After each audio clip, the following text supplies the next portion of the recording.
Assalamualaikum warahmatullahi wabarakatuh. Sampurasun pemirsa, tentunya Asara Asmara kembali hadir dalam liputan khusus kali ini, yang mana Asara Asmara akan melaporkan secara langsung dari gedung DPRD Kota Tasikmalaya. Yang mana hari ini, tepatnya 16 Agustus 2024, kita akan mendengarkan secara langsung pidato kepresidenan. Berikut liputan selengkapnya hanya untuk Anda.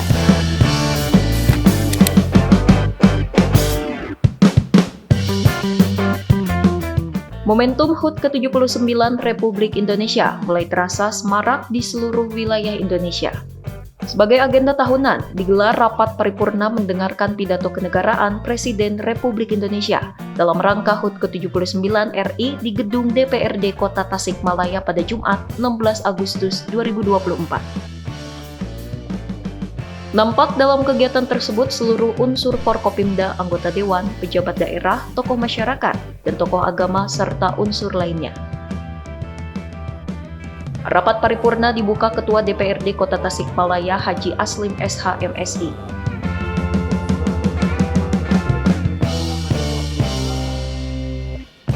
Assalamualaikum warahmatullahi wabarakatuh. Salam sejahtera bagi kita semua. Sampurasun. Alhamdulillah. Wassalatu wassalamu ala sayyidina Muhammadin Rasulillah wa ala alihi wa ashabihi wa mawala. Wala haula wala quwwata illa billah wa ba'du. Pimpinan dan anggota DPRD Kota Tasikmalaya yang terhormat, Saudara pejabat wali kota Tasikmalaya yang kami hormati, Forum Koordinasi Pimpinan Daerah Kota Tasikmalaya yang kami hormati, Saudara pejabat sekalian, para asisten, para staf ahli, para kepala dinas, kepala badan, kepala bagian, para camat dan para lurah sekota Tasikmalaya yang kami hormati, Saudara pimpinan instansi vertikal, perguruan tinggi dan perbankan yang kami hormati, para pendiri sepuh, tokoh kejuangan, tokoh agama, alim ulama, anggota DPRD periode sebelumnya, tokoh masyarakat, para pimpinan partai politik, ormas dan pers yang kami hormati.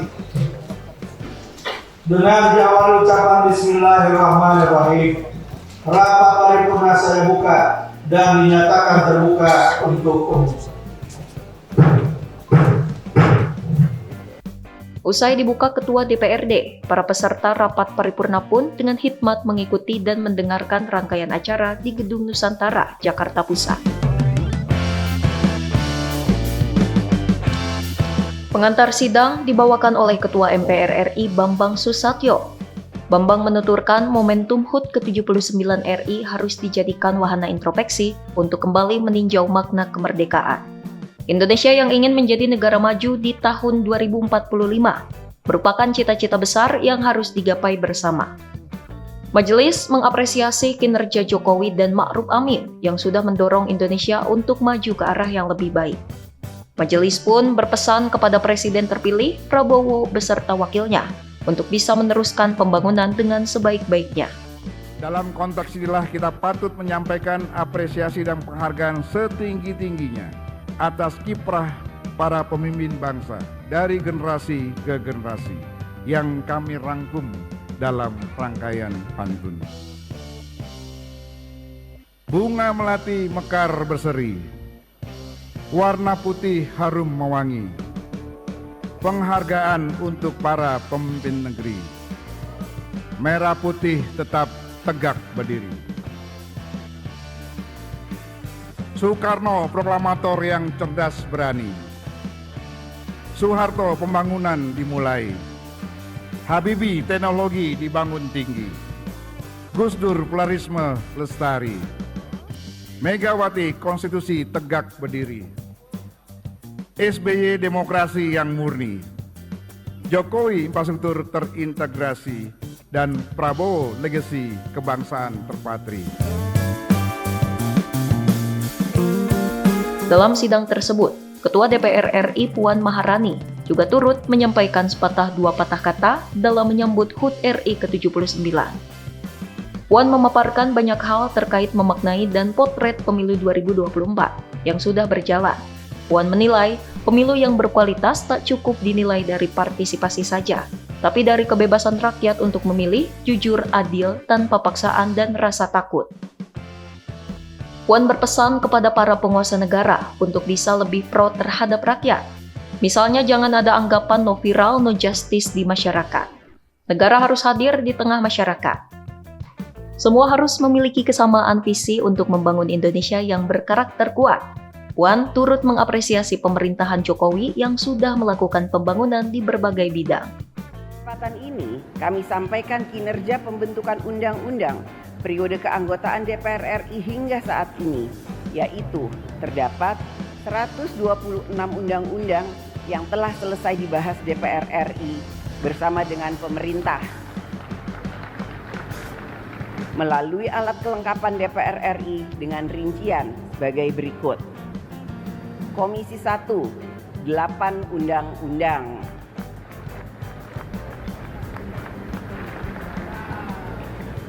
Komisi 2, 80 undang-undang. Hadirin sidang yang terhormat, DPR RI melalui fungsi pengawasan memastikan bahwa kinerja pemerintah dapat mensejahterakan rakyat, mempermudah urusan rakyat, membangun sarana prasarana untuk rakyat, menciptakan ketertiban, wujudkan rasa aman, dan lain sebagainya. DPR RI memberikan perhatian yang besar terkait permasalahan yang menjadi perhatian rakyat, yaitu antara lain serangan cyber terhadap pusat data nasional, penggabungan lembaga penyiaran publik, pengangkatan guru honorer menjadi pegawai pemerintah dengan perjanjian kerja, izin hak guna usaha di ibu kota Nusantara, mafia tanah, perjudian online, korupsi tambang timah, kinerja penyertaan modal negara pada beberapa BUMN, penyelesaian proyek strategis nasional, subsidi listrik di daerah tertinggal, terluar, dan terdepan, alokasi kuota tambahan haji, peraturan pelaksana undang-undang omnibus tentang kesehatan, penerimaan peserta didik baru secara daring, kebijakan cleansing guru honorer, dan stabilitas nilai Saat tukar menyampaikan rupiah. pidatonya, Presiden Joko Widodo nampak menggunakan baju adat Betawi, berupa beskap hitam lengkap dengan kain songket nuansa hijau yang melilit di pinggang. Pidato Jokowi merupakan pidato yang sangat emosional, mengingat momen ini merupakan pidato kenegaraan dalam rangka HUT RI dirinya yang terakhir. Jokowi menyadari sejak hari pertama dirinya menjadi presiden, banyak gelombang dan tantangan yang harus diselesaikan. Namun Jokowi optimis bisa mengatasi hal tersebut, mengingat ia tidak sendirian. Jokowi mengawali pidatonya dengan mengucapkan permohonan maaf dan terima kasih kepada seluruh rakyat Indonesia. Selama 10 tahun, Indonesia mampu membangun fondasi dan peradaban baru. Indonesia merupakan satu dari sedikit negara yang cepat bertumbuh.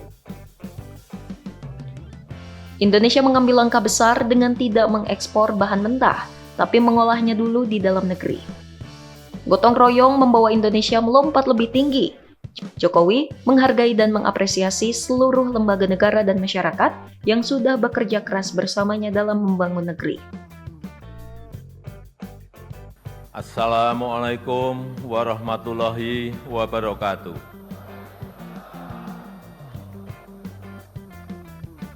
Selamat pagi, salam sejahtera bagi kita semuanya. Shalom, Om Swastiastu, Namo Buddhaya, salam kebajikan.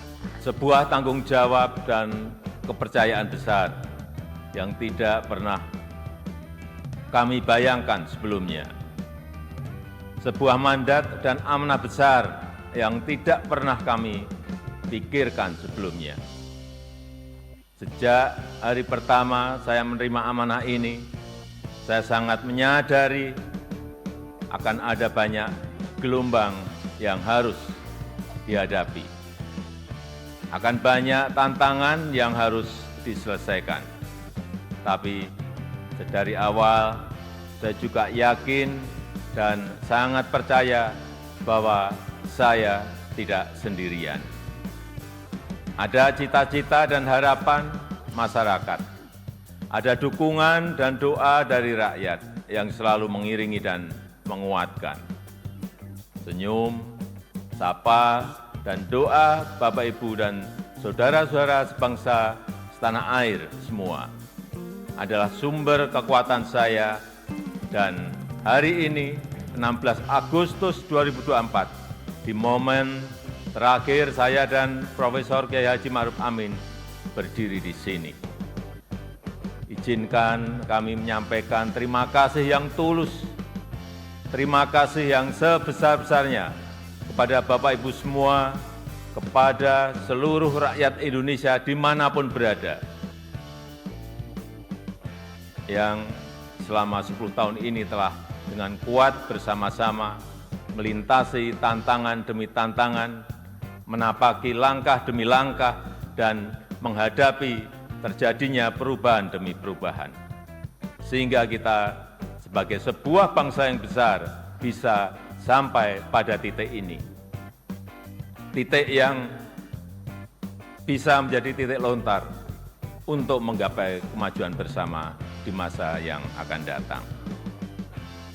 Alhamdulillah, selama 10 tahun ini kita telah mampu membangun sebuah fondasi dan peradaban baru dengan pembangunan yang Indonesia sentris.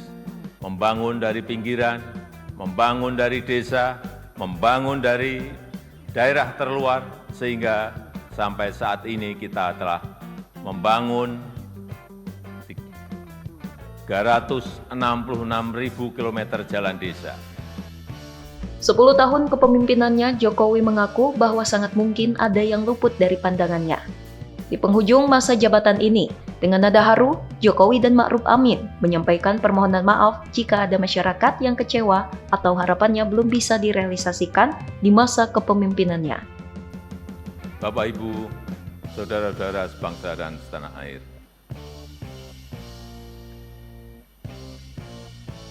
10 tahun bukanlah waktu yang cukup panjang untuk mengurai semua permasalahan bangsa. Saya sangat menyadari bahwa sebagai pribadi yang jauh dari kata sempurna, sebagai insan yang tumbuh dalam keterbatasan, dan sebagai manusia yang jauh dari kata istimewa, sangat mungkin ada yang luput dari pandangan saya. Sangat mungkin ada celah dari langkah-langkah yang saya ambil. Dan sangat mungkin banyak kealpaan dalam diri saya. Oleh sebab itu, di penghujung masa jabatan ini, izinkan saya menyampaikan suara nurani terdalam kepada Bapak, Ibu, dan saudara-saudara sebangsa tanah air, kepada seluruh rakyat Indonesia, tidak terkecuali satupun. Saya dan Profesor Kiai Haji Ma'ruf Amin mohon maaf untuk setiap hati yang mungkin kecewa, untuk setiap harapan yang mungkin belum bisa terwujud, untuk setiap cita-cita yang mungkin belum bisa tergapai. Sekali lagi kami mohon maaf. Kami mohon maaf. Usai kegiatan, Ketua DPRD Kota Tasikmalaya Haji Aslim SH MSI menyampaikan masyarakat harus memaknai kemerdekaan dengan introspeksi diri bahwa nilai-nilai kemerdekaan seperti gotong royong sudah mulai pudar. Momentum ini harus dijadikan semangat bersama untuk membangun daerah Kota Tasikmalaya. Aslim mengakui masih banyak pekerjaan rumah Kota Tasikmalaya yang harus dituntaskan bersama. Kita kan sudah 79 tahun merdeka. Artinya dengan usia seperti itu, makna kemerdekaan itu sudah harus sangat terasa dengan baik oleh masyarakat Kota Tasikmalaya. Tentunya hari ini untuk Kota Tasikmalaya sudah sangat merasakan. Sudah nggak ada jalan yang jelek kan ya. Sudah nggak ada apa yang gelap-gelap lagi lah, sudah terang semuanya. Pembangunan infrastruktur sudah cukup mumpuni, walaupun ada sedikit lah yang belum. Tetapi yang harus kita jadikan PR hari ini, apakah dengan kemerdekaan ini masyarakat bisa mengimplementasikan rasa syukurnya, jerih payah perjuangan para pahlawan yang dengan tetesan darah, nyawa pun dikorbankan untuk merdeka, apakah jiwa patriotisme, jiwa nasionalisme itu harus dibangun. Ini yang agak kelihatan agak berkurang. Mengapa saya bisa mengatakan seperti itu? Untuk di daerah saja ya, di daerah itu tingkat gotong royong sudah mulai berkurang.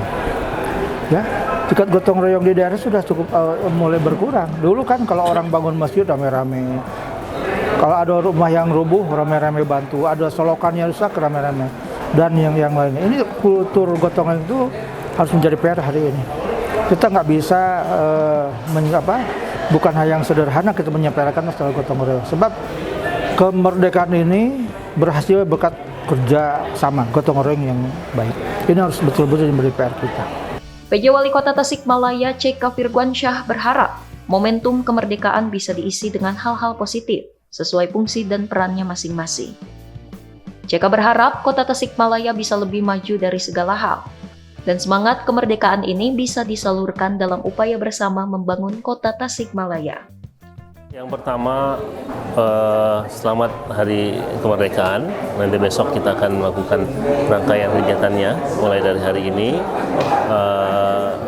Saya minta mungkin mari kita isi kemerdekaan dengan fungsi kita masing-masing secara sebaik-baiknya. Yang poin-poin paling penting adalah bagaimana kota ini bisa bangkit dengan segala keterbatasannya. Hari ini capaian-capaian indikator makro yang kita dapat cukup baik, hanya saja perlu diteruskan dengan lebih baik lagi. Tergantung sudut pandang ya. Sudut pandang yang pertama yang perlu kita lihat bagaimana kota ini bisa semakin membaik.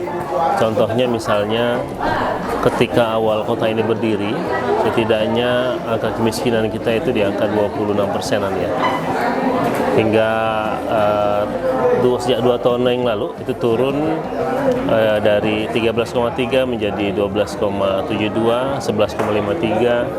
Sekarang turun lagi menjadi 11,10, dan itu menurut saya sih tren yang cukup baik. Hanya saja memang perlu untuk dilanjutkan karena secara absolut angkanya masih cukup banyak. Jadi kalau ada 10 orang maka satu orangnya itu miskin kalau kita 10% ya. Nah, dan itu kalau kita konsisten saja setidaknya baru akan 10 tahun yang akan datang baru kita tidak menemukan lagi masyarakat miskin di Kota Tasik. Kalau kita konsisten 1% saja.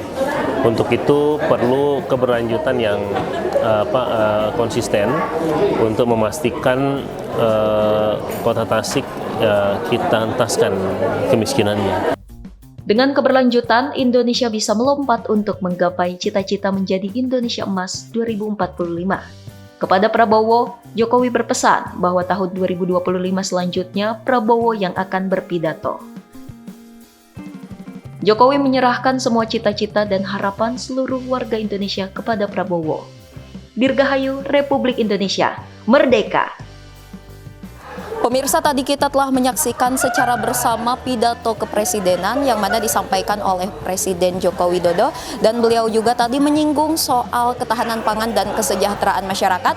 Beliau juga meminta maaf di masa akhir jabatannya. Semoga Indonesia tetap sejahtera, dan saya Asara Asmara pamit undur diri dan undur suara. Wassalamualaikum warahmatullahi wabarakatuh.